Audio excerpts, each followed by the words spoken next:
Hello and welcome to this episode of Mastering Midlife, How to Thrive When the World Asks the Most of You. I am your host, Mark Silverman, and I really thank you for listening. Today, I want to talk about the podcast itself and the content of the podcast.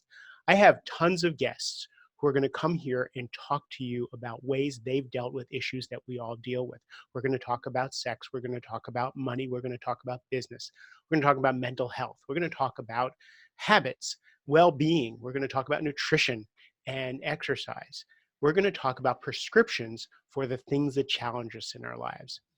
But what I get nervous about when we talk about prescriptions is that we use these prescriptions as the end themselves, as the place where the road is supposed to go to incrementally improve our lives. And yes, it does. It smooths out the bumps in our daily lives. If we're eating too much and we can find a habit so that we eat more healthfully, and exercise, if we can find a way to inhabit our relationships in a more conscious way, that's absolutely useful and makes for a better life.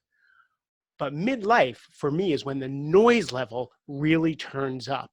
After all the drives and after all the success and after all the pushing to get where we want to go, the mind and life start to come in on us. Our mind is starting to crack a little bit on why we're doing what we're doing. We're starting to question our relationships. We're starting to question the relationship we have to everything in our life, and does it fit? So we have that internal dialogue going on. And then on the outside, if we have children, if we have careers where we've gotten promoted, if we have elderly parents, the financial stresses that we live with, and if we're promoted to levels of executive or we build companies, we have people who depend on us. So all this noise comes in to take us away from what's really, truly essential.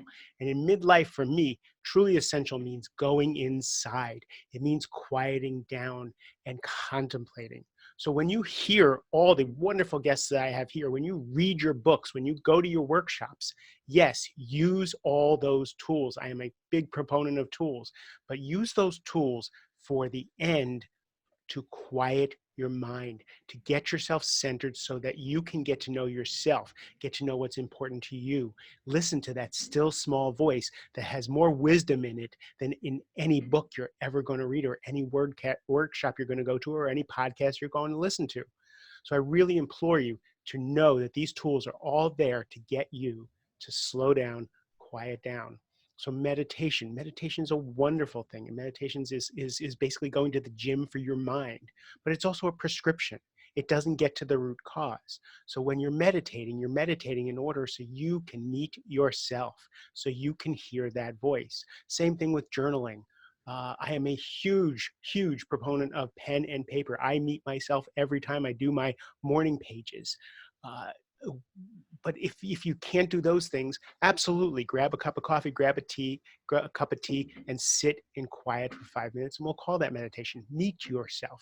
So use these prescriptions, use the books, use the workshops, use everything in order to slow down and listen to your own inner voice. That's what I mean when I say using the prescriptions to get to where you really want to go, which is not in the books and the workshops. It's inside yourself. I keep repeating myself because that's what's so important.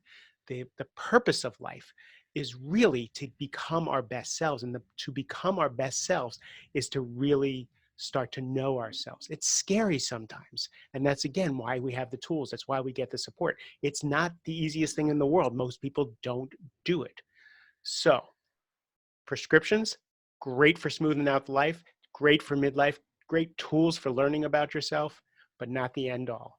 The end all is going inside, learning who you are, and listening to that voice. Thank you for listening. I love you, and enjoy the rest of the episodes on the podcast.